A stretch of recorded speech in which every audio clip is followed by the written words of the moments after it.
In this video, dive into the movie Sisu Road to Revenge. We will discuss the storyline, summarize the plot, and explore the cast and characters. Additionally, we will cover the movie's production details and box office performance. Finally, we will provide reviews and share personal reactions. So let's get started. The films open with a narration about the end of World War II. Finland had to code some Karelian territory to the Soviet Union, forcing many Finns out of their homes and onto the Finnish side of the border. In a Siberian prison, a Soviet Red Army commander, Igor, is free from his cell. He is brought to meet with a KGB officer who knows that Dragunov was responsible for the murder of the Artemy's family, which fueled his rage and turned him to indie killing machine known as Kolchai. The officer offers Dragunov payment for finding Artemy and killing him for good. Artemy began with his journey back home with all the recovered wood in his truck. Dragunov and his guns track Artemy John and prepare to execute him in his truck. Sensing danger, Artemy quickly kills most of the soldiers, including running one guy over halfway, and reviving his truck up so the guy flies back into Dragunov's windshield. After killing most of the men, Artemy aims his rifle at Dragunov but ends up leaving him alone, not recognizing who he is at first. Dragunov is met by the comrades on a motorcycle and continue his pursuit. The bikers catch up to Artemy, with one of them managing to shoot him in the cheek. Most of the bikers end up crushed, shot, blown up, or even beheaded by Artemy method. An explosion goes off, forcing Artemy to take a detour and put out the fire spreading through the wood. He also takes time to cool the truck down and tend to his wound. Meanwhile, Dragunov orders reinforcement to unleash hell. A few fighter jets come to go after Artemy. He gets back to behind the wheel and briefly hides in a barn, but drives quickly as he just starts to bomb the place. Artemy manages to take down in the woods by stopping and causing its wing to get clipped, sending the pilot into a fiery crash. Artemy waits until he's safe and quiet to keep going. Another fighter pilot comes up on Artemy from the side of a cliff. He manages to evade the gunfire, so the pilot ejects himself and lets the jet fly toward the Artemy's truck. He shoots one of the straps of his truck, then hits the brake, sending a few pieces of wood forward to make a ramp and send the jet back by briefly before it crashes. More jets come and drop bombs on the place, killing the pilot and crushing Artemy to drive the truck off the cliff and into the river. The truck is gone, but Artemy gets himself and the dog out of the water. He makes a raft from the wood and comes upon a tank. Artemy gathers a ton of explosive as he drives his tank toward the Soviet border, where Dragunov and his gun are waiting for him. He picks up speed by spitting fuel into the engine before detonating the explosive, flipping the entire tank over the border and over Dragunov's head. The tank crashes and breaks apart. Artemy lets the dog go free before he captured, as he KGB wants him alive. Dragunov takes Artemy prisoner on board a train heading back to Siberia, when he is brutally whipped in the back. Dragunov enters and tells Artemy he is the man who killed his family, which he recalls because the only face Dragunov ever remembered was the Artemy's oldest son, who stood before Dragunov to protect his mother and baby brother. Dragunov brags about how he chopped them into pieces and fed them to stray dogs. Then tells Artemy that he is an abomination and not some great legend. Artemy takes his knife and goes through the train cart of sleeping soldiers, trying to move past from them to not awake any of them. After making it past the first cart, the second one is more difficult. He has to throw a pickaxe at one soldier who spots him, and then stab to death another in his bed. He makes it out of that cart before the soldier underneath him is woken up by the dripping blood and failing body. In the last cart, Artemy ends up stepping on broken glass after one soldier drops his bottle. Eventually, the soldier wakes up, and Artemy has to start killing them. Dragunov in the cart up ahead, overheard the commotion and uncoupled the train, leaving Atomy behind, and Atomy finds a gigantic missile in his cart. Dragunov is waiting to collect his payment for getting Atomy. However, Dragunov turns on the KGB officer and his man killing Atom and collecting his money.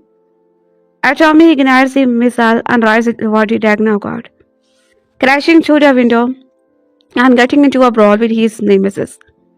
Dragunov puts up a good fight and kicks Atomy back toward the missile. He gives Atomy a chance to spy it out. He is loud but Atomy spied out a bolt that he took off the missile's holding. The missile comes loose and moves toward Dragunov, holding to the end of train. The missile drills into the Dragunov's skull before it explodes gloriously. At the finished border, Atomy makes it on a cart with all of his recovered wood. He shows his paper to Roger God, who recognizes Atomy and salutes him. Atomy in the process of rebuilding his new home. He got the dog back. A group of lookers approach him with Joel, and Atomy thinks they are here to fight him as well. However, one of the men says he looks like a good some help. Atomy is visibly more very gratitude, and the men proceed to help. Following the end of the World War II, finished ex-commando Atomy copy returned to his old home on the Soviet side of the border to recover the wood from his old home, so he can rebuild it in a new territory. A former Soviet Red Army commander named Igor Dragunov, the man responsible for the murder of Atomy's wife and son, is freed from prison by KGB official who became aware of Atomy's presence and want Dragunov to get rid of him. Dragunov brings several men on motorcycle and plan to after Atomy, but more succeed or survive. Eventually, Nords that run Atomy off the road, but he recovers his wood and attempts to make it across the Soviet border by flipping tank over it, but the tank is destroyed and Dragunov has Atomy captured. On board the train heading back to the Siberia, Dragunov reveals who is in Atomy after having him tortured. Fueled by the newfound desire for revenge, Atomy frees himself and kills most of the Soviet soldiers before writing a missile to face off the Dragunov. After a brawl, Atomy lets the missile crash and blow up Dragunov. Sisu Road to Revenge came out Friday. It's a sequel to the 2022 film Sisu, but it did not put a 2 in the title. So some friends of mine saw the trailer and were not aware it was a sequel. I think that's wise marketing. This is an old school standalone approach to a sequel that you would not even have to know there was another one to understand or appreciating the story. So yeah, say this one first if you want to. You have my permission. But if you like either one of them, I recommend watching the other. The appeal of Sisu and now of the Sisu movie series is pretty straightforward. Atomy Corpe is a particularly finished bad motherfucker, a rugged and scared ex-commando who looks more like a former than an action star. Is his superpower? He will never give up or give in. So he goes to hell and back and then back to hell again, and pretty much just gets dunked repeatedly in hell until he's totally soaked in it, but he keeps crawling his way out again, and anybody who does anything to him along the way dies horribly at his hands. The first movie would be a clever and well-executed action revenge movie in any era, but it happened to come out when it was particularly enjoyable to see some faces get fucked up. It took place at the end of the World War II, when a band of fleeing Nazis tried to steal the gold nuggets Atomy just found, and got elaborately joyously slaughtered for it. In Chapter 4, the legend we learned the backstory that he was a Finnish commando during the Winter War, when he murdered of his family Johan Wick added him into becoming a mythical one-man that scare, known for killing over 300 Soviet soldiers. In Sisu Road to Revenge, he will get a surprise opportunity to directly avenge his family while just trying to accomplish one task that he refuses to give up him. See, he crosses over the border to his old house in a part of Finland now annexed by the Soviet Union. He uses truck to number the board that make up his cabin, takes them apart one by one, pile them on his truck. I was hoping they would also take apart the dialogue next to the house. Even it would be easier to just put in the truck intact. And I got my wish. Then he hits the road thinking it is road to Finland. Not even to revenge, but it's boat.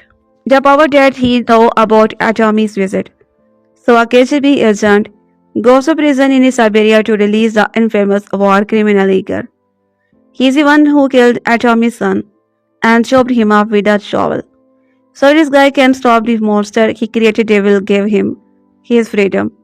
Writer director Hallinger is openly inspired by the Rambo movies and is currently set to direct Stallone-less and a Lakhoty kind of evil version of Rambo being recruited out of the work campaign.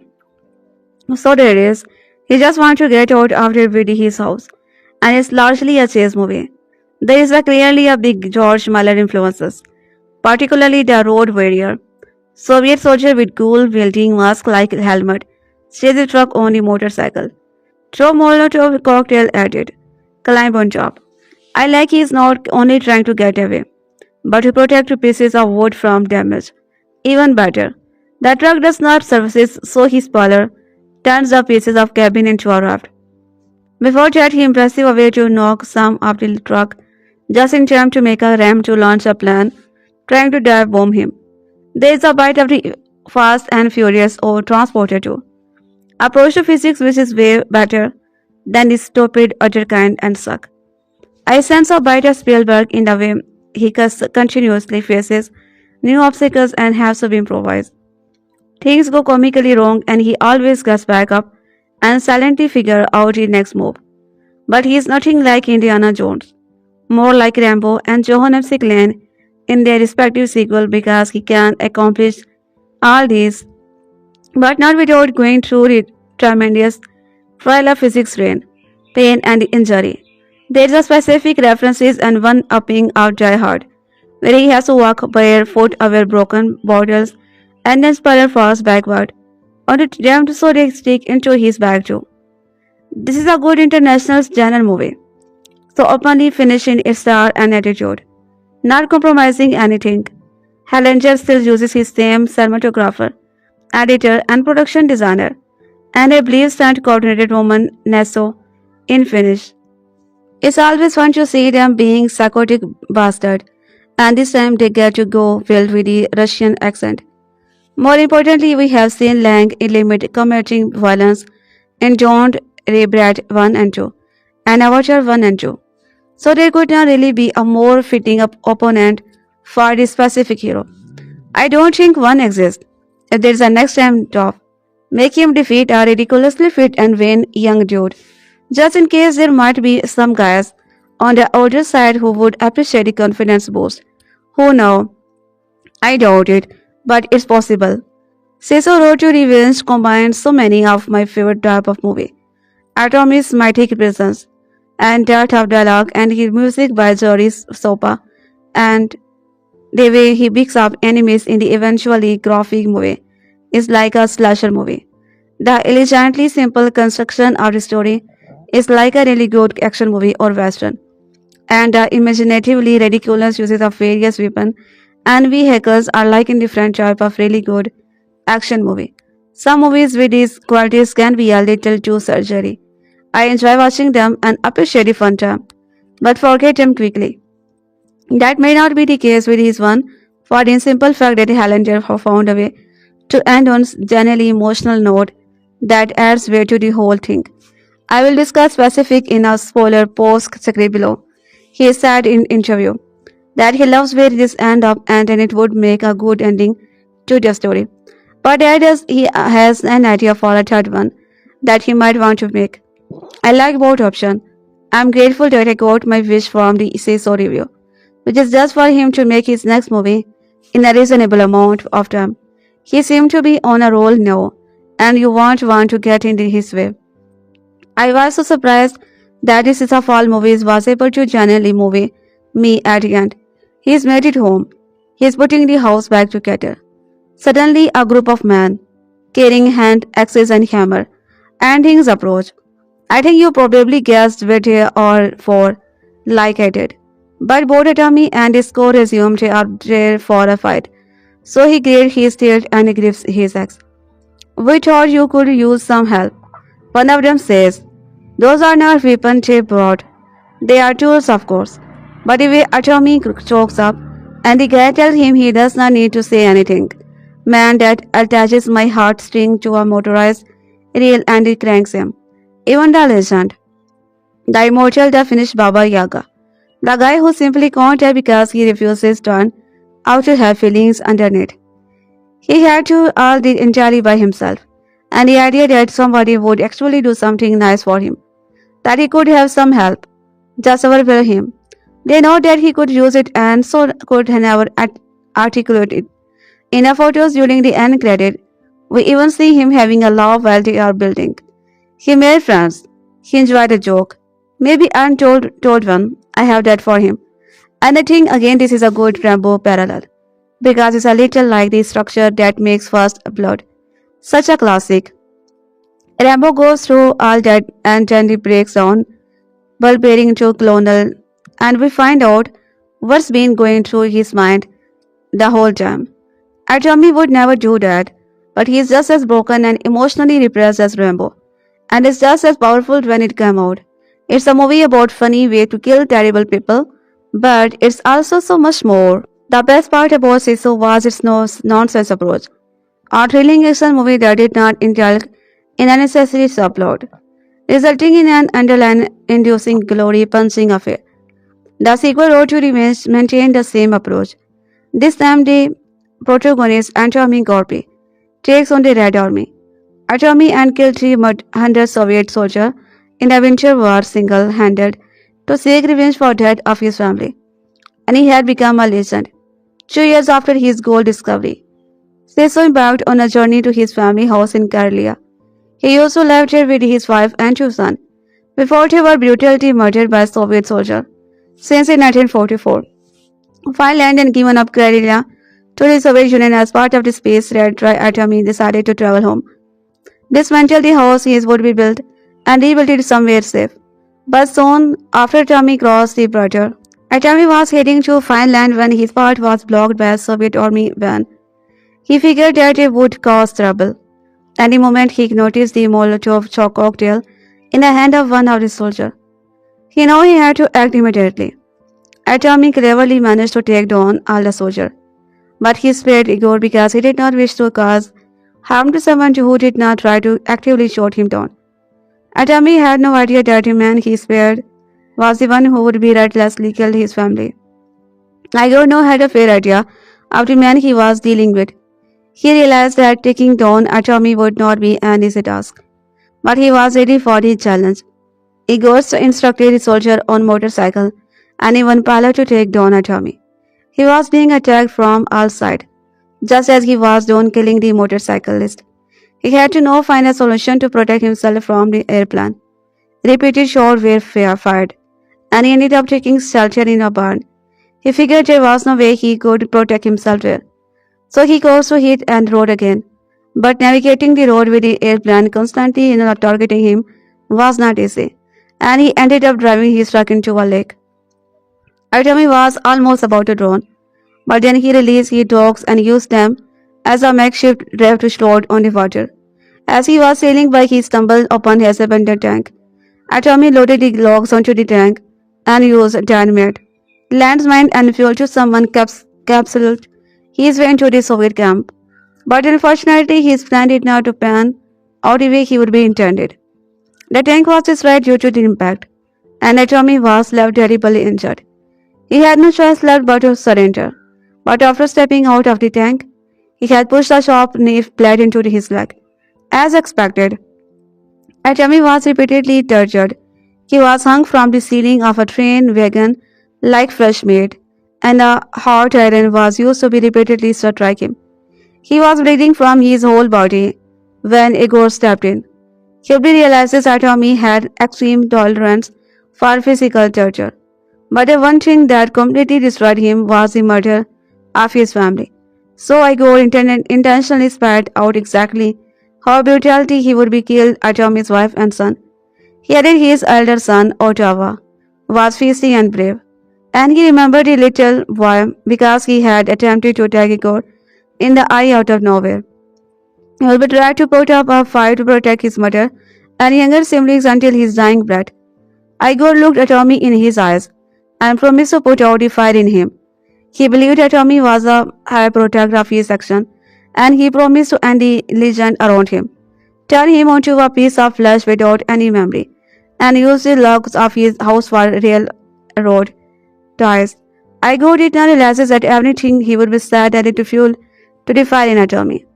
As soon as Igor left, Tommy gathered all his strength and fury to free himself from the iron clasp, and he succeeded. The soldier stations outside the wagon where Tommy was locked up heard a loud thud.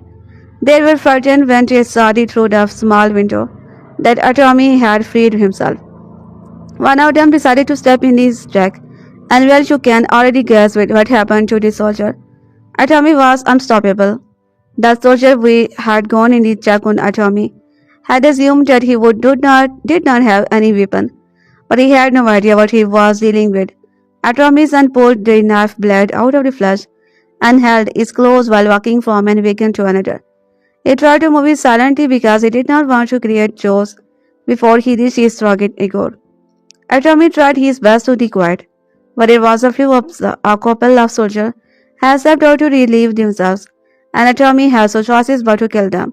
Undoubtedly, he could have killed out a soldier on the train with ease, but he was an honorable man, and he did not want to spill blood for the sake of. In the sequel, there was a few moments of dry humor, such as when Tommy was walking on top of the train, and suddenly a thick pipe flew in his direction, and ended up falling into one of the weapons that was full of Soviet soldiers. They tried to shoot him down, but we are talking about an invisible man fueled by the rage of revenge. There is no way one can stop him. Tommy grabbed hold of two machine guns and fired repeatedly until the wagon went completely silent. Igor was in the wagon next to the one Tommy was in. He heard the gunshot and immediately realized that it must be him. He would figure that the legend around him was indeed true, and the only way to escape his fate was to unsecure the coupling. Tommy's watched Igor's wagon take off, and while he was frustrated at first, he soon noticed the ballistic missile right inside him. He immediately decided to use it as a quick fixer booster to catch up with Igor. Now Igor figured there was no way he could stop Tommy, but he also had his eyes on the money he was promised by his KGB handler. So immediately after disjointing the coupling, he shot a KGB agent he was dealing with. His handler offered him the money he was promised, hoping that would be enough for Igor to let it go for him. But Igor closed him his nonetheless, just when Igor thought he had made the best out of the situation. Tommy came flying in. Tommy used his bare hand to repeatedly pummel Igor.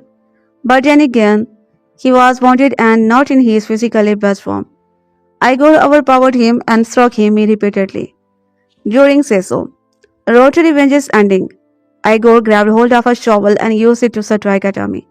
He intentionally did so since he used a shovel to get rid of Tommy's family as well. Now the missile was still secured to the base. After it was already ignited, Igor did not realize that Tommy's and a plan. He assumed it was our 40 man who refuses to die. In the end, when Igor asked Tommy if he had any last word, he simply spread out a screw from his mouth. Igor finally connected the dots, and by the time he realizes that Igor had released the missile, it was already too late to escape. Igor made an attempt to run, and for a second, the missile stopped right in front of his face, and he briefly thought maybe it was not his day to die yet. But he was proved wrong. The missile ultimately consumed Igor, and the wagons exploded, creating rubble in the surrounding area. Tommy, understanding, finally returned home to Finland. He was in a bloody state, but he still managed to carry the logs to the border. When he handed his passport to the border soldier, they saluted him as soon as they read his name. Tommy was a national hero, and he would finally return to the place where he could spend the rest of his life in peace.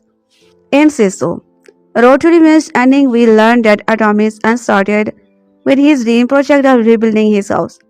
He did not have his family by his side, but at least our house would signify that he was finally in a safe place, and their soul could rest in peace. Also, even for everything that our duo has been through, Atami's fusy poodle managed to survive, and he continued to be this brave man's only true companion. Atomis was busy building the house when a group of men approached him. He instinctively assumed that they had arrived to cause him harm. But when one of men stated that they wanted to help him build his house, he was moved to tears. He had spent such a brutal and merciless existence that a certain kindness and genuine respect surprised him. Perhaps in that moment, Artemis felt relieved knowing that there was some good left in the world. And although he did not have his own sons around to help him building to the house, the men in the community showed up and supported him, while he had always preferred living by himself. The final scene suggested that sometime even a legendary man like Atomic Scorpio would appreciate some help and support of his community. 2 years after gold discovery, Sisu embarked on a journey to his family house in Kerala. He also left there with his wife and 2 sons before they were brutally murdered by Soviet soldiers since in 1944. Atomi's family was brutally murdered by Igor Dragunov. Their bodies were dismembered with a shawl, and they were later found to be homeless and stray dogs. Igor was held in prison in Siberia, and he was released under the condition that he destroys atomic since his story and affected the reputation of the Soviet army. He knew he had to act immediately. Atomis cleverly managed to take down all the soldiers, but he spared Igor because he did not wish to cause harm to someone who did not try to actively shoot him down. Atomi had no idea that the man he spared was the one who would be relentlessly killed his family. Igor now had a fair idea of the man he was dealing with. He realizes that taking down Atomis would not be an easy task, but he was ready for the challenge. Igor trusted interested soldier on motorcycle and even pilot to take down Atomi. He was being attacked from all sides. Just as he was done killing the motorcyclist, he had to now find a solution to protect himself from the airplane. Repeated shots were fired, and he ended up taking shelter in a barn. Figure was made so he could protect himself there. So he goes to hit the road again. As he was sailing by, he stumbled upon an abandoned tank. Adamis loaded the logs into the tank and used dynamite, landmine, and fuel to somehow captured his way into a Soviet camp. But unfortunately, his plan did not pan out the way he would be intended. The tank was destroyed due to the impact. Atomis was left terribly injured. He had no choices left but to surrender. But before stepping out of the tank, he had to push the sharp knife blade into his leg. As expected, Atomis was repeatedly tortured. He was hung for the ceiling of a train wagon like fresh meat, and a hot iron was used to repeatedly strike him. He was bleeding from his whole body when Igor stepped in. He realizes Atomis an extreme tolerance for physical torture. But the one thing that completely destroyed him was the murder of his family. So Igor internationally spat out exactly how brutally he would be killed Atomi's wife and son. He added his elder son, Ottawa was feisty and brave, and he remembered the little boy because he had attempted to attack Igor in the eye out of nowhere. He would be trying to put up a fight to protect his mother and younger sibling. In 2022, the Finnish India action movie Sisu had a look of one-hit wonder, pitting a greaser prospector against an entire platform of Nazis. Writer-director Jalmari Helanger hated a lesson of George Miller's Mad Max. Fury wrote principally that there is a serious cinematic value in going better to the matter along a single, straight narrative line. That profitable sleeper hit now yields this choice follow-up, which somehow feels more expensive while still choking in under 90 minutes. Having seen out his SS indomitable hero Atomy, gains a tragic backstory and a new, vicious post-war in that named Red Army. No unnecessary obstacles have been placed between the audiences and good time at a movie. We got one scene of Atomy dismantling his family home beam by beam and one scene of Dragnov being sprung from jail before the pair interact in the back road of Soviet-occupied Finland. Erlanger has the voice of a kid playing war game in the woods. You half expect someone's mom to call everybody in 40. It may be cartoonish look sharp or regrettably misplaced, but the comic strip similar simplicity serves as a rebook to read not your blockbuster. You don't need excessive CGI with the practical special effect as potentially compelling as Tommila's Blooded. The fan face the script meanwhile offer one grace note after another. Those beams become a memento, then a life wrapped in a new beginning. Like his protagonist, Valencher holds on to the essential, torches the rest, and goes harder and faster for it. His film showed raising huge cheer in Kiev and indeed everywhere else. Sisu Road to Revenge is out in 20 November in Australia and 21 November in UK and US. This article was amended on 21 November 2025. An earlier version suggested the movie was filmed in Finland. However, it was a shot in Estonia. Sisu Road to Revenge is a brutal action movie that purposefully goes for a lean and mean execution. But that does not mean there is not a deeper story going on under the surface. The sequel 2022 Sisu. It brings back the Finnish atomic corpse, known to the public as the immortal for his exceptional battlefield career. The film focuses on his effort to bring the house he once had with his family back into the Finnish territory, which catches the attention of the Soviet Union. What follows in an action movie that goes back and forth from darkly hilarious to jaw-droppingly brutal, all while exploring a story about trauma and loss. Sisu Road to Revenge is a wild escalation of the first film, pitting Corpi against his Russian's equivalent and steadily revealing just how personal their bond is. Dragunov is quickly established as a former agent of the Soviet Union whose previous crusade across Finland killed countless innocent. This includes Corpi's family. Reasoning that Dragunov is the only person alive who can contend with the immortal. The Soviet leadership frees him for prison and set him off against Corpi. Much of the film knows Corpi's attempt to reach the Finnish border with the remains of his family home, while Sisu benefited from a tense game of cat and mouse between the Corpi and the Nazi soldier who encountered him. Sisu Road to Revenge is far more rooted in a personal conflict.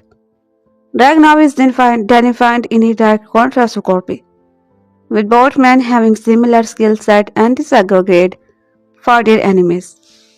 Both men seem to have a similar perspective on killing in the moment, but deal with the memory of direction very differently. Dragunov bragged to Corpi that the screams of his victim blend together, and the character is portrayed as an almost cartoonishly black and white villain. However, it's somewhat similar to Corpi's own disregard for his enemies. However, while Dragunov takes some pride in his work and seeks to break the immortal for the thrill of it, Corpi is shown to be haunted by this past. In the film's final moment, even people coming to help him, his hearts initially come across as a threat. Corpi is visibly taken aback when he does not have to fight a man, and is almost cheerful when they help. This is a clear display of the lingering humanity that gives Corpi to the memory of his family. It's something played with slightly in the first film, but become more pronounced in the final moment of Road to Revenge. Sisu Road to Revenge is a fairly self-contained story, concluding with Corpi envisioning his family by killing Dragunov before completing his journey home. The films end with Corpi reconstructing his family home in Finnish land with the top help of the local. In theory, Corpi could be drawn into the further conflict with the Soviet, especially if his action in that territory were considered an act of the aggression by the army. The Finnish government could require Gorby of another adventure, or even just an innocent civilian could call upon him for help. As for this writing, the future of Gorby is up in the air. Both the film's writer, director, Hellengers and star Jorma have expressed interest in a potential third film, but there is no concrete plan for a follow-up. The ending of Sisu, Road to Revenge reflects this. The final shot of the film, framed like photograph of Corby and his new Finnish neighbors building the house, could be seen as induction into their community. This could give Corby plenty of reasons to defend his throne, and these people setting up easy narrative part for a third film. Conversely, the pictures could be taken as a final epilogue for the character, prove that he was able to put down his weapons and take up tool to rebuild the family home. Given his endurance after the loss of his family and the pain of his battle, Sisu Road to Revenge is a fairly straightforward story about a man trying to move a building from Russia to Finland and allow to challenges his culture along the way. However, it's very much a movie that reckons with the untended legacy and lingering trauma. Corby is a killing machine, but he is also haunted by the memories of the family. He lost and struggled after constantly having to fight for his life. Dragunov and the Soviets want to break the illusion of the immortal, hoping to turn his unexpected legendary status into an asset of their own control by breaking him. Corby's fury over his family's fate gives him the result to do some truly ridiculous thing, but it's also left him a quiet shell of a man who barely says a word across the film. Even his new neighbors recognizes just him, acknowledging that he can't speak to his trauma, even as he recognizes it and want to help. Road to Revenge is a ridiculous action movie. However, it is also a movie about a man who has to keep moving, as slowing down will cost him the loss of his old family. It's a movie about the extreme length someone will go to for both vengeance and peace, and gives Sisu Road to Revenge a quite emotional core. The most brutal Nazi killing franchise of the past few years is back with the Sisu Road to Revenge. It's changing up its story structure this time around. Once again written and directed by Jalmari Hellinger. The action sequel picked up 2 years after its acclaimed predecessor, with Jorma and Tommy returning to his home, a richer man, albeit still tormented by the brutal killing of his family during World War II at the hands of Soviet Red Army officer Igor Dragunov, played by the Avatar Stefan Lang, looking to start his family and anew now that the war is ending. Tommy dismantles his home and loads it all onto a truck, driving across Finland to find a peaceful new home to honor his family memory. However, in an effort to quell the legend of the man who refuses to die, the KGB released Dragunov and give him near endless resources to hunt the Sisu protagonist down, resulting in an explosive race across the country.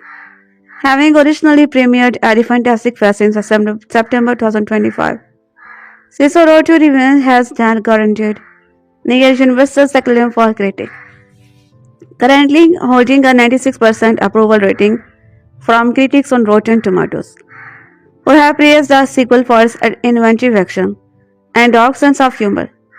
The movie has also gotten off to a strong start at the box office with its Finland premiere, grossing nearly $2 million against its $12 million production budget, while also being on track for a $3 million debut in its domestic opening weekend. Ahead of its movie's US release, Screenrant's Grant Hermans interviewed Hjalmar Hellinger and Stefan Lang to discuss Sisu Road to Revenge, looking at the difference between the two movies, the structure in which the first could be compared to John Wick.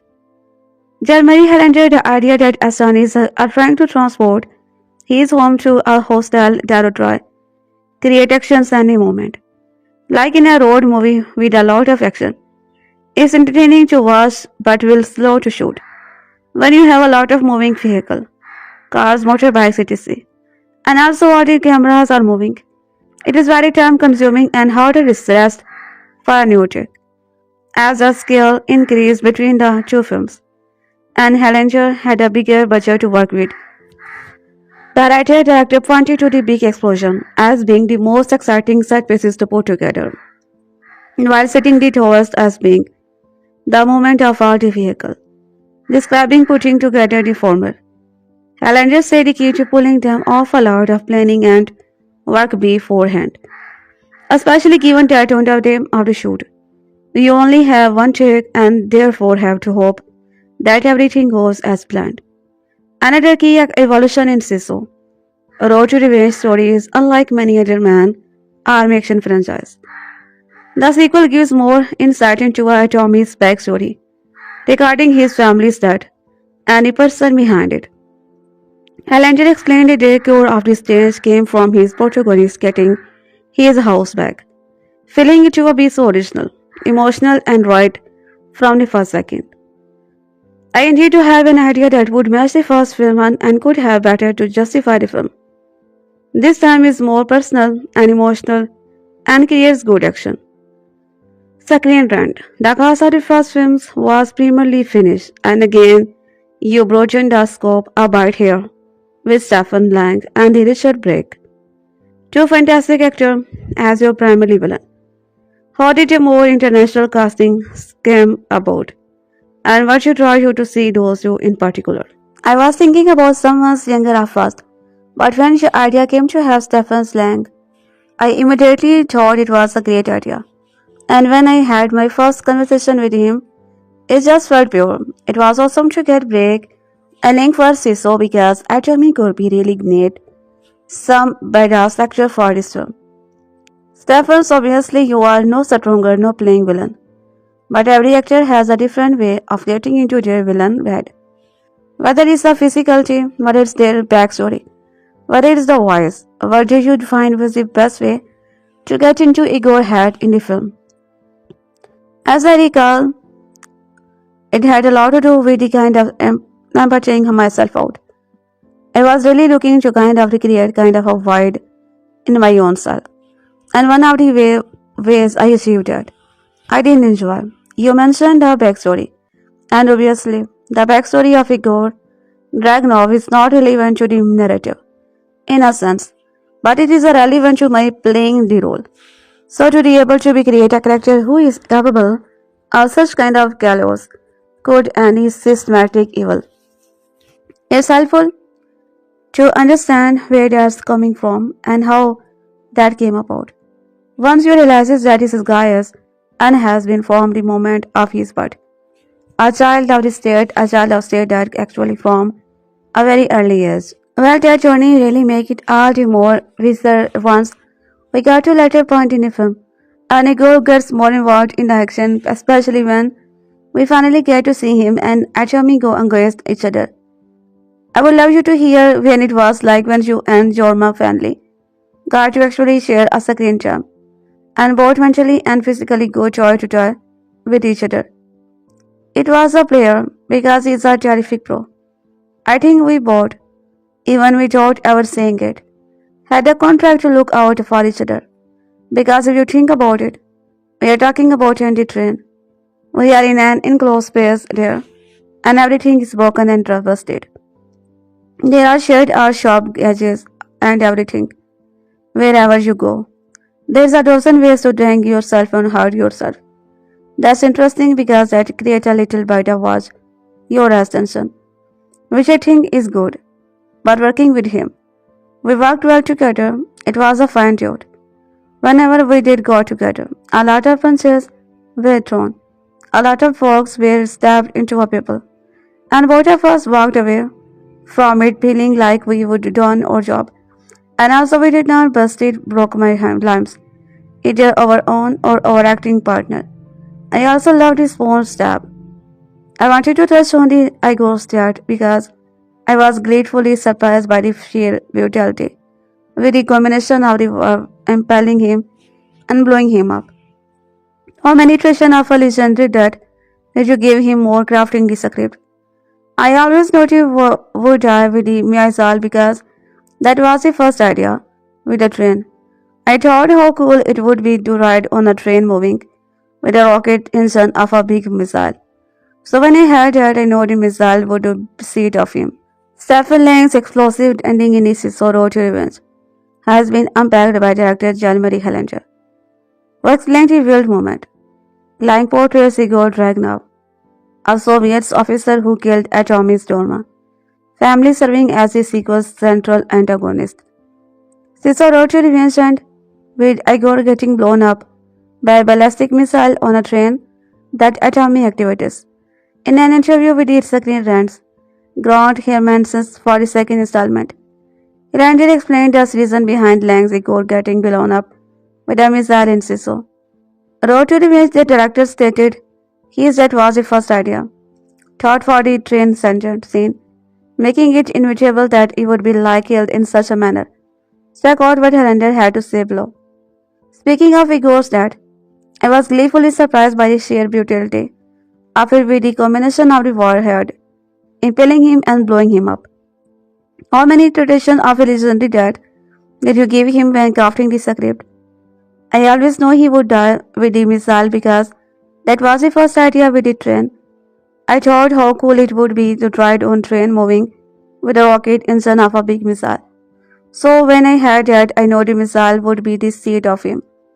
The train sequences was the biggest element of Sisu. Road to Revenge's ending, with Atomy originally using the missile as a booster to catch up to fleeing Igor. The pair fight, with Lang's character almost facing the protagonist. Luckily, the missile is still armed, killing Igor and allowing Atomy to go back to Finland. He is revenge satisfied. Review for Sisu Road to Revenge have emphasized the major amount of violence in the sequel. These include a number of creative death scenes for numerous characters, mostly canon footage as Atomy attempt to go Igor. The antagonist, however, had the most furious death of all, befitting a high octane. Road to Revenge holds a 96% rating on Rotten Tomatoes from critics as of writing. The readily available praise of the film's action scene is what makes it stand out among others in the genre. As Hellinger stated, the missile that was a foundational idea for the train scene. The grounded action film won't be the only villain role Lang has in the movies this year. Given how memorable Sisu Road to Revenge made it a major villain that it's clear Hellinger and the team behind the movie have a knack for crafting brutal, yet satisfying that scene. It makes action stand out in the market, while also delivering on a fitting conclusion for the second chapter of Atomy's story. A sleeper hit in 2022, Jan-Marie Hellinger Sisu was a cartoonishly drawn and dirty underline rush for action fans, not unlike the OG Mad Max. Decades earlier, their particular comparison grown even more epichy with the arrival of Sisu Road to Revenge, in which Torment seemingly unlikable protagonists must battle innumerable bad guys at high speed on various forms of transport. Bigger is not unnecessarily better, and the larger scale sequel almost immeasurably like some of the freshness that made the original such a kick. Still, the director's undeniable flair for gleefully excessive mayhem and purposely pacing will more than satisfy those who loves his predecessor. It comparatively lean. Main progress feels particularly welcome after so many recent screen rides that it delivered for less punch at much greater length and expense. Last time around, the commensurate Finny Army Commando Atomy Corpi only wanted to left alone as Vadvaju wound down. Finding gold in the Lapland tundra awakened the greed of departing Nazi forces with zero idea who they were messing with a one-man death scare. Or would be already claimed many unfarmed Russian life after Soviet forces killed his family during the brief but brutal. This time the terrifyingly fit 16-something protagonist is encountered in 1946. The global conflict how officially well over. He is driving in a huge truck to his old home, which thanks to redrawn brothers now lies in Russian territory. He intended to dismantle, then resemble it in what remains of Finland. But Soviet authorities have not forgotten that his legend snubbed out more than 300 of their troops. Red Army officer Igor Dragunov is released from a Siberian prison, where he is being held for committing innumerable needless wartime by a KGB bigwig to ensure Atomy never sees Finnish soil again. The two adversaries are uniquely matched. Inakorpi knows the utter brutality murdered his wife and son, while Ragnar won't feel he's a truly completed the job until the father is dead too. This setup takes about 10 minutes, after which it's one dynamic set pieces after another. Atomy managed to escape an initial roadblock ambush, then attacked by the motorcyclist, followed by a fighter plane with a machine gun. After a brief aquatic interlude, there is a portrait climax aboard a train speeding back to Siberia, bearing myriad armed Soviet plus one blooded. Shackled prisoner needless to say. The several odds are stacked against a poor case, that is, divided into the six title chapter. These episodes are mostly acts in a drama of staging, stunt work and CGI. Occasionally, had the violence come so thick, we are not quite sure that just happened, and even within these suspended. These brief bonds established. A few hairbreadth escape are preposterous, notably one where Tommy make a attempt to mid-air acrobatics to leap past the barrier. Entertaining as it is, such craziness is not so well spotted by a thread of black. Comedy is as within was in Sisu. You could also argue there is a bit too much dwelling on general likeness here, as a manliest man in the far north seemed to be frequently digging bullet another object out of his flesh, spending pretty much the last half hour bleeding in boxer short amid Wagner better appear not to bother him in the slightest. But Tommila's turn retains a degree of plenty humor, even some warm despite never getting so much as a word to speak. Lang's expletively rattled speech comprises most of the dialogue. If Dragnov is not the most distinctive villain role he's ever assessed, he still fills his shows well, receiving a particularly explosive exit as reward. Breakspot is brief, while later cast memorable provide no more than coin fodder. The canny performers playing the protagonist terrible disappear for quite some time, in one among several minor of this plot hole in the Highlander script that is the best just to stop ever. Shot largely Estonia Sisu wrote to the revenge, rather than the integrating in the most aspect from Micah Odzama's wider screen. Cinematography to the physical design contribution. The fairly sunny action bombast of Jody Sappa and Thomas' originally score gets some flavor via passage of throat singing and spectacle. Finnish writer-director Jalmari Helander Sisu 2022. Satip John World War II and actioner. The play lacks John Wick by way of the bastard. Balance is the narrative shadedness with the generally blood-letting. It's the kind of movie where the main character, Artemin Corby, survives an underwater assault by slitting a Nazi's throat and batting it through his windpipe. Sisu's cartoonish violence, animated by some cheaper than they work look visual effect, made a movie slight B-movie destined for cult status on Rome. Rome was a fear to come. Yet in that film's Highlanders for violent spectacle eventually reached the point where it all became noise. To say its sequel to cleaner, meaner Cicero to revenge, truly scale things back would be wrong. But Highlanders does boil his recipe down to the essential, allowing the weekend's world building to evaporate and his technical proficiency for cleanly says shows to thicken. Road to Revenge is a follow-up, so relentlessly efficient that it cannot even have budget to give its third lead character a proper name. Road to Revenge picks up 2 years after the original. World War II has ended and Atomy, the so-called one-man death seeker, is on the road onto his homeland of Karelia, now occupied by the Soviet Union, with his trusty terror in the passenger seat. Atomy drives his flatboat across the desolate Finnish countryside before crossing the border into enemy territory. There are fewer hanged men on the side of the road these days, but still plenty of danger as the Red Army fortifies its no domination.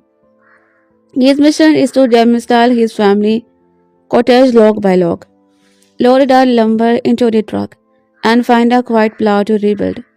His presence at the border allowed the aforementioned and nameless KGB officer currently stationed at a Siberian prison, while most, if not all, of the window dressing from the first movie, gold prospecting any female character, is left for the vulture. Atom's infamy as a one-man Soviet killing machine has not. Legend has it that Atomy once killed 100 of Soviet, and even the war is over. They would like some playback. It's not Atomy who traveled the road to revenge, but rather the man this nameless officer sent to take him out. Igor Dragunov, the man who killed Atomy's family, with a shovel. For all its native grace, road to the revenge leaves make murder seem just a little bit more evil than all the other killing. Broken into 5 chapters, each starts with the western that humanized the raw and use. A road to revenge carefully escalates Atomy's trial. It's not long after he loaded his vehicle with his dissemble that Dragunov's goon catch up to the Atomy, who's trained to protect his former home in tow as the Soviet lay siege by the ground and air. But even as he moves from his set pieces to set pieces, each defined by a different vehicle, and in many ways you can die in one. It's a Highlander's grasp of the fundamental that make Road to the Revenge such a bloody delight. The odes to George Muller are apparent in Highlander's overtopped missed laughter and narrative efficiency. They are also present in a clarity of the Micah Osama's cinematography, which is an instant. Zooms for Jaren's Smiley's inspired moment of natural grace. There is a bold coherence and gravity to Road to Revenge's carnage, which make the action more painful and satisfying to behold. Highlander's composition take on the grammars of silent film, thanks to the Tommila's pained non-verbal performances and editing which has the crispness of veteran stand-up, crackling with the set pieces that the audiences can't wait to hear pay off. Elite film sequences aboard a Soviet train take an excellent advantage of a battalion, a sleeping soldier dozing and turning in their bunk. Jay failing arms transformed into a human security system. Atomy becomes a character Kyotian as he advances through each precious sequences. Even better, Atomy's Bugs Bunny inspired violence is rarely unearned, making it even more satisfying than its predecessor, which revealed in the kinds of video game mayhem better suited for GIF than films. Road to Revenge made sure there's a clear heightening for moment to moment, rather than it magnified as a new landscape, a new weapon, or a tank outfitted with explosive. Sisu Road to Revenge is a simply more refined and enjoyable version of his predecessor, by showing what little for Fred remained than on his initial idea. He crafted an action movie that does more with less. There are moments when the sequel nearly overdoes it. When Highlander's thirst for blood threatens no overpower the film, yet in the simplicity it finds a steady rhythm that peaks gradually. Peak and reset. It is not a profound or enlightening, but for 89 minutes, it rides the Fury Road, confidently flipping tank and unleashing hell along the way. There is both coherence and gravity to Road to Revenge's carnage, which make the action more painful and satisfying to behold. Highlander's composition take on grammars of silent film, thanks to Tommila's pained non-verbal performances and Valencian editing, which has the Western stand-up cracking with a setup that the audiences can't wait to hear payoff. In Sisu Road to Revenge, Jalmari Highlander's violent sequel 2023, Sony had to go. Atomy copy moved himself for the bloody road trip action flick. They saw Lionsgate effort to cultivate Atomy's copy as their next John Wick. Like a child in the kingdom who was tired of sharing these toys, Sony's productions company Stage 6 screamed, "No mine." Who needs a plot when you have the man who refuses to die as your hero? I am being facetious, of course, but not as much as you might think. The first time we met, I told me he was just trying to live his solitary life. He walked by his side and riches in his schedule. He was content. Of course, as life would have it, there is often people who can't mind their own damn business. The people in this particular story just happen to be Nazis. Too bad for him. He was a man they perceived as alone and an all too easy target for their cruelty. Little did they know who they were fucking with. If you have seen what had transpires, you know it didn't end well of clicks in, and if you thought that would be the end of there, you are not alone in thinking so. But here we are in 2025, and the man, the myth, the legend himself, has returned for some much needed as it most brutal and discerning. He is quite spirit, but a genuine demon if crossed. And who is dumb enough to ruin this man's day this time? The Soviet Union, of course. A commander of Red Army to be specific. What we discover in this is a man that is widely considered the person that created what would ultimately become the myth of the man who refuses to die by killing his entire family during wartime. An insatiable fire was it within the atomy that will likely never burn out. Recently released from prison on the grounds that he will finish the job and kill Atomy. Igor Dragunov is the culprit of this man's greatest agony, but all Atomy wants to is dismantle the home he is firmly lived in and rebuild it elsewhere, and to live the rest of his life in peace. The Russians have other plan and they will wish they did not. Start out small. Our joy in the water, so to speak, before diving all the way. In Igor learns quickly not everything changes. The man that does not speak has not grown any less formidable or any less cold-blooded. After the initial reunion, Igor opens the float scared. Fastenwheel is a unit of armored motorcycle soldier who realizes way too late that a truck is very built-up weapon as a pistol. It's all in how you shield it. Then comes an attack from the air, and for a time they get the better of him. But he is never out of long. Their paths connect them, out his vegans will savor that threat with the extreme prejudice. This is road to revenge. There is a lot of influences throughout his movie's DNA. Spaghetti Western from Sergio Leone, and a resulting sequel of Johan Rombo's journey. It's a spiritual successor of Mad Max, Bastard, and perhaps most obvious, John Wick. It calls on the inspiration of these stories to build what is simple in premise but never lacking in intensity and pacing.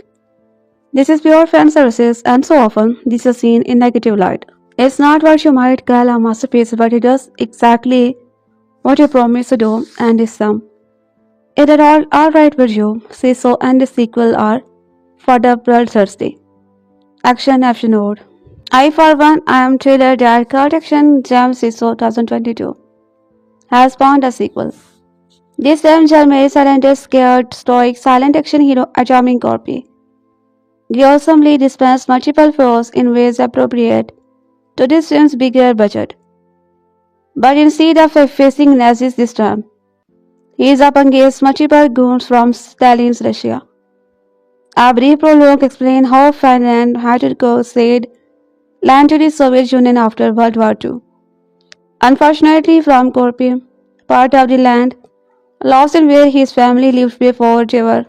A brief prologue explains how Finland had to said land to the Soviet Union after World War II. Unfortunately for Korpi, part of the land lost in where his family part lived before they were murdered by Igor Dragunov and a Red Army officer who went up at nuts with a shovel and he chopped them into the little pieces. A trip down memory lane to rescue a lorry load of wooden beams from his old home. So Korpi might build a new house within Finland, new borders, resulting in Dragunov being instructed to hunt him down. Cue set pieces after set pieces of hugely entertaining, ultra-violent mayhem, with Korpi determined to get to the border with his beam, come hell or high water. Not to mention bullets, bombs, missiles, trucks, tanks, trains, planes, and a plethora of human cannon fodder. Genre fans have understand that none of this violence is meant to be taken seriously. In real life, there is obviously no way Corby could survive the intense level of brutality meted out to him. In a particularly nasty, needless to say, Corby gives as good as he gets and then some. Living up to the title, as before, the film informs us that Sisu is an untrustable Finnish word that refers to stoic determination and resilience in the face of the unprecedented hardship. There are some here that had me awed and giggling like a 12 years old who would be snuck out into an age-restricted film. Speaking of which, I am astonished this got passed by the British Board of Film classification with a 15 rather than an 18 certificate, but action spent will specimen disbelief are the same, especially with thrilling sequences. This expertly choreographed. Coming into 2025, Sisu Road to Revenge was one of my most anticipated films of the year. I loved the first Sisu and judging by the trailer, it looked like the sequel would be just as good, if not better. It promised to retain everything that made the original movie such a blast while also upping the end, and that was music to my ear. I could not wait to see another bloody adventure with my favorite Finnish action hero, so when tickets went on sale, I booked a seat for opening day as soon as I got a chance. Sisu Road to Revenge was written and directed by Jalmari Salinger and starred Jormia, Stefan Lang, and Richard Brake in the film's atomic copy. The Finnish soldier who killed hundreds of Russian combatants during World War II has gone back into the Soviet territory to reclaim the home he once knew. See, the land used to belong to Finland, but after the war, that entire area was given to Russia. Of course, Tommy does not want to live in the Soviet Union, so he dismantled the house, puts the logs on his truck, and drives back to his home country. But along the way, he runs into some Russians who want him dead, and the only way to stop them is to kill them first. Right off the bat, I want to let you know that you don't need to see the original Sisu to watch Road to Revenge. This is a standalone sequel in this vein of Indiana Jones and the Temple of Doom and Glass Onion. A news-out mystery, so it's equally accessible to the newcomer and Sisu fans alike. You just need to be a fan of great action, and if you fit that bill, I think you're going to love this movie. Once the mayhem starts, Sisu Road to Revenge keeps its foot on this gag until the credit begin to roll. Sure, it stops to take a short breather every now and then, but you will never have to wait long for the pace to pick up again. At first, the film is very reminiscent of the two best-made Max flick, The Road Warriors and Fury Road. Pretty much the entire first half is just a dummy trying to drive back to Finland. So whenever the Russians go on the attack, you can't help but think of Max and Furiosa driving a big rig down a desert highway. Don't get me wrong, Sisu Road to the Revenge does not quite reach that defying height of those stone cold classic, but it's pretty damn good. Seeing a Tommy think fast and creatively right through his Soviet stalkers in his thing of bloody beauty. And I mean bloody. And when the movie switches gear around the midway point, it does not lose a single step. In particular, the second half of this film really highlights the concept that gives the franchise its name.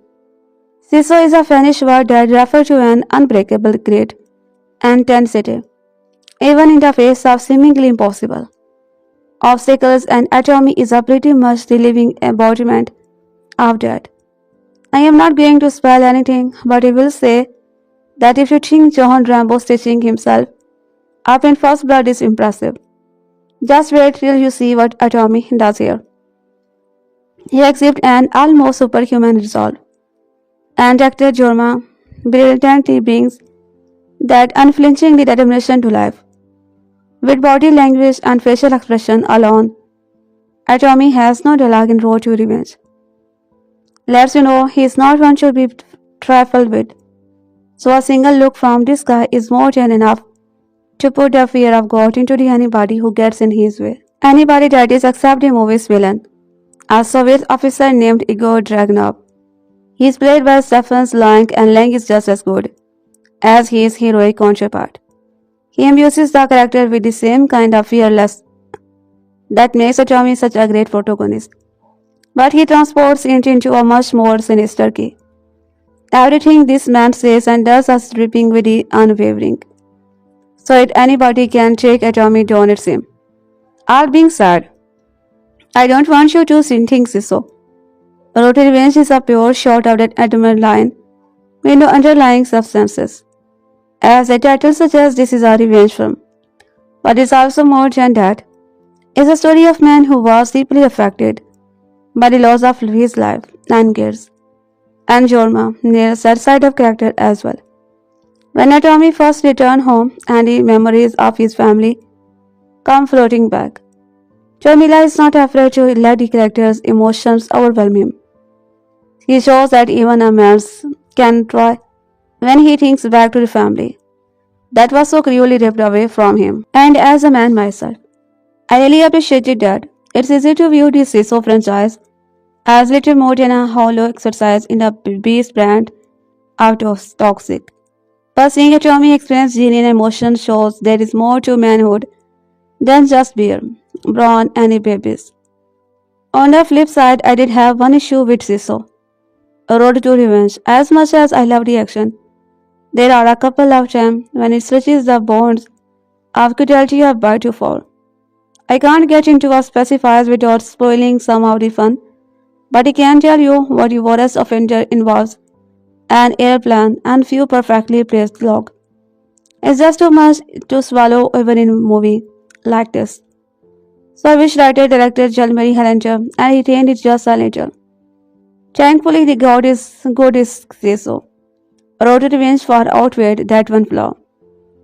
The excellent action, great character, and surprising thematic substances make this film everything I was hoping for and even a little more.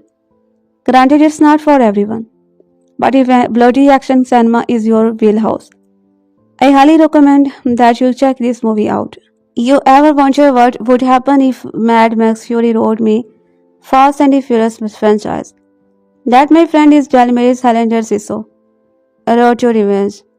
If I had a week, I could not tell you all of the ways Hellinger's sequel goes balls to the wall of nearly every second of its runtime. To be fair, I would not want to. Road to Revenge is one of those films that is absolutely essential to watch on the biggest screen possible, with the largest crowd that you can find it. The first film is good, following a charming Corby on his journey to cash and gold through Nazi-occupied Finland, but it's not great. It delivered on the brutality it promised, but everything about the first film, which to be clear I enjoyed, left me wanting more. A Road to Revenge is that more and then some, with the primary reason that you need to see it in the theater being that you deserve to hoot and holler at the screen the way the fantastic first crowd did as Atomy absolutely most through anyone standing in this way. There are at least 3 terms in my notes, with about 15 underlines under them because the moment was so big. Appropriately, Road to Revenge's journey is little but different than the first films. It's more personal, which only makes the violence all the more delightful and A Road to Revenge takes place in 1946, 2 years after the original. Atomy has returned to the shell of his home, where his family was brutally murdered during World War II. The sudden battle-tried soldier slowly demolishes the home piece by piece, taking care to stack the lumber on the back of truck with the intent to take it Finland, and able to live out the rest of his days with his trust pope. You see, Dragunov is the man who slaughtered Atomy's family, chopping them up piece by piece to save illumination. He was captured at the end of the war, and he does not take too kindly to the fact that Atomy has become a legend across the land. Sisu Road to Revenge is split into 5 chapters, each one more delightfully unhygienic than the last. The set pieces in these films are impeccable in the most beautiful way possible. It ends me a very single aspect of the first film, both in the dancer Tommy and his beautiful pop face, and the absolute hell he unleashes on those who wronged his family and dare to stand in way of his goal. Most importantly is that it looks good in doing it. Allowed action is a non-singly extreme, but it looks so good that I fully believe the single man could accomplish all of the things Atomy does with a strong grasp of physics and a can-do attitude. Nonetheless, better may find it harder to buy it into. As I alluded earlier, it's not just the amplified action that makes it so raw to revenge bigger and better than its predecessor, but the heart as well. Tommila delivers another completely silent performances as he's a single line at the end of Sisu. But there are no closing words for the William this is go around. This time with his character's sadness playing just as critical of a role as his rage. Before he was a man just trying to cash in his gold. Now he's a man just trying to rebuild after war revenge his region and destroyed his family. He slaughtered a lot of Nazis and more than a few red. He is tired, his dog is tired, and they just want some well-earned peace. The longing plays so in spade, and is beautifully woven with the sadness that comes along the way of his incomparable. The unjust expositions of violence and sadness in the script require one hell of a score. The composer is not listed anywhere just yet, released worldwide until 21 November, but the old one hell of a job elevating very second affection, both sweeping and shouting. The music of Sisu, Road to Revenge, is essential to elevating this laid to speechless and the action explosively. While bombastic at every turn, it's Sisu Road to Revenge ending that ends up being the ultimately piece to give any narrative hint would do what you any film deserve. But where the rest of the film is loud, it is quiet. Frankly, it's also billion adjective that would, unfortunately, give too much way. Suffice to say that you go to war with a Tommy across the two films, and in the end, its closing moment are an utterly perfect experience of anyone who's been along on the journey. Sisu Road to Revenge ended up being my absolute favorite film, a fantastic fest, and it was up against stiff competition with the like Black Poncho. Good luck, have fun, don't die, and one battle after another. It is big in every way it need to be big, and small in the way that it need to be small. Performances in both neck and the heartbreaking, and Stephen Long is over the perfect monster on screen. He landed absolutely outdid himself here. Just be prepared for a real wide ride. One of the most shocking and surprising action hits in years was 2022 Sisu and its new sequel. Sisu Road to Revenge is proving to be even more popular with a high Rotten Tomato score from both critics and audiences. In a time when action movies are being out a cookie cutter family, Sisu was a war movie, a revenge movie, and an action movie that put an old man into one of the most brutal battles of survival seen on screen for many years. Audiences and critics were united in their praise for the movie, and it frequently appeared in the top 10 on streaming charts 3 years later. Not a sequel, Sisu Road to Revenge has arrived in the cinema and is blowing away many high praise of its predecessor. MovieWeb's own Lee calls the sequel a bonker, blood-soaked sequel fans have been waiting for, and has seemed to be a good summation of the film that has somehow managed to live up to the hype of the first movie. The synopsis of Sisu Road to Revenge reads: Sisu Road to Revenge is well to wall cinematic action event, a sequel to the original sleeper hit Sisu, returning to the house where his family was brutally murdered during the war. The man who refuses to die, it lured on a truck, and is determined to rebuild it somewhere safe in their honor.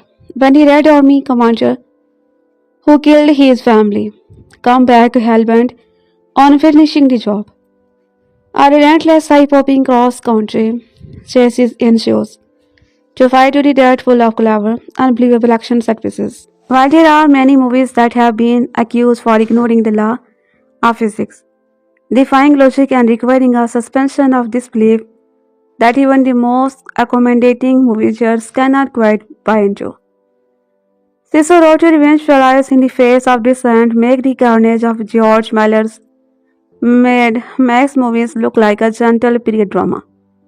On its debut, the sequel is setting on a 95% score and 90% popcorn meter rating, both of which have stepped up in a notice from Sisu. Audiences have been similarly positive, saying the sequel takes a raw intensity of the first movie and turns it into Sisu versus Mad Max, Quentin, and MCU explosion. Sisu wrote to reviews even managed to remind some reviewer the controversial Fast and Furious space exploration. But in this movie is absolutely ridiculous and I am here for it.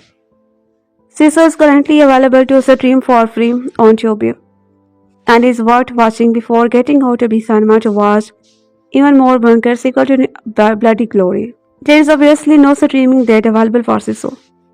Road to Revenge yet, but he will be sure to let you know when it is announced. John Lewis said that all you need to make a movie is girl and a gun. Finished actor Helen respectfully disagrees. He needs to no girl at all, as long as he has a lot of gun and a wieldy inventory approach to construction material. At least we can assume as much from this wizard action sequel. We see this legendary hero go absolutely nuclear on a global superpower. 2022 Sisu told a tale of one fan, German's gold prospector atomy, demolishing a battalion of Nazis with extreme prejudice in the dying days of World War II. A silver of backstory established that he had previously gone one-man army against the Red Army because they slaughtered his family. Now the even more heavily scared hero crosses into USSR territory annexed from the Finland immediately after the war on a personal mission to his old homestead. His arrival prompted the Soviet power to open a prison in Siberia and release Igor Dragunov, held there for his part in that long ago massacre of Atommy's family. Dragunov, he is told, must go and kill Atomy and bury the legend that he helped create, avenging the honor of Regmi. Dragunov has the sense to swiftly enlist a few hundred disposable goons to accompany him. He will need them because Atommy's little way with a found object puts even John Wick to shame. Anyone can kill a guy with a pencil. It takes real invention to crash a plane with a plank of wood. Every sub-object on screen here except. Perhaps some of the grass becomes an instrument of that at some point. It's all big old iron rock and leftover war tools and the Cold War weapon. And Atomy is fluent in all of them, even if he never says a word. Helender's filmmaking is an lean as his hero. There are quick moments of scenes setting at the beginning and at the end, and it is also minute. In between of non-stop mayhem, he builds character into the action. Atomy needs to get his cargo home as well as himself, and that determination tells you more about him than any number of as he set his job and enters free against the latest challenger. You can be sure that there will be blood. What happened for the explosive sequel of a meeting action bureau? One asks for Sisu. To be this good usually sequels experiences, diminishing return. Where the directors repeat what worked in the films without offering much beyond an effective formula that audiences enjoy the first time and will likely enjoy again. However, in Sisu Road to Revenge, Finity filmmakers Jeremy Hellinger refuses to repeat his initial installment and instead make everything more violent and accelerating, turning the gritty revenge tale of the silent Atomy into a playful and operating Saturday morning cartoon. Of course, who believe cinema should only survive to be an illusion of reality. We'll hear this movie, especially during a brawling sequences that does both the fast and furious, and a corpus of SS proud. But you honestly gives a damn about logic and realism when you have got it in an relentless minute. One coolest thing ever after Highlander. Highlander fragments like story into a sixth chapter. It seems more like a distraction that hampered the movie's flow when it gets going. Because it does not take long for Sisu. Road to Revenge to switch introduction mode and never let up from there. In fact, there are no tangible moments of respite as soon as Highlander craft a car to chase worthy of Mad Max and cranks up the Swedish pacing action set pieces. It's all Blake and unrelenting like the first, but quickly become more comedic as Tommy must find clever ways to defeat the Dallas Dead Army and the dangerously unhygiened officer in his pursuit. All of it is, but it is obviously white work. And the fact is, and that is so, Bro to Revenge is mostly a silent movie that harkens back to the work of the Berserker is for Highlander benefit. It does not need dialogue to tell a story or to represent intense emotions as bad guys are gloriously in thousand different ways. He let his images speak for themselves, and his camera, with cinematographer and Mike Osama, is much better controlled than in the first film. The images have a more. In Road to Revenge, Highlander seemed to be understand that. While the dramatic core at the heart of Atommy's revenge is not fun, everything around it can be. As such, its style must respond to that specific tone and not to be afraid to get in the process. Since it's pure fun and camera should be playful, and your entrance cutting from Joho should add extra to how the action scenes are captured and choreographed. Luckily, Hernandez as seriously he is skilled as genre artist and Helma for more confident entry than the rest of his fiery filmography. It's refreshing to see a filmmaker take his criticism to heart and work to refine his steady impulses, rather than make the same thing but with a different antagonist than in the first. There is an active desire to do something different while also giving more what audiences liked from the first installment, namely Jorma leaning further into the comedy, as in the flourish we get from him in the prior entry. The 89-minute feature is packed with the endless bravura sequences designed to make the audiences stare, hoot and holler, and forget about what vast illusion of reality that most movies try to preserve. Every set pieces get more cartoonish, to the film's benefit leading up to a trained sex climax that feels redundant at first glance, but it's so thrillingly entertaining one can't help but have a smile on their face. Balances out actors the plastic comedy to build up tension so ridiculously in your face. Conclusion feels like a proper send-off to the protagonist who will hopefully build a more peaceful life by the time he is done exacting the most popcorn chewing from the revenge you can think of.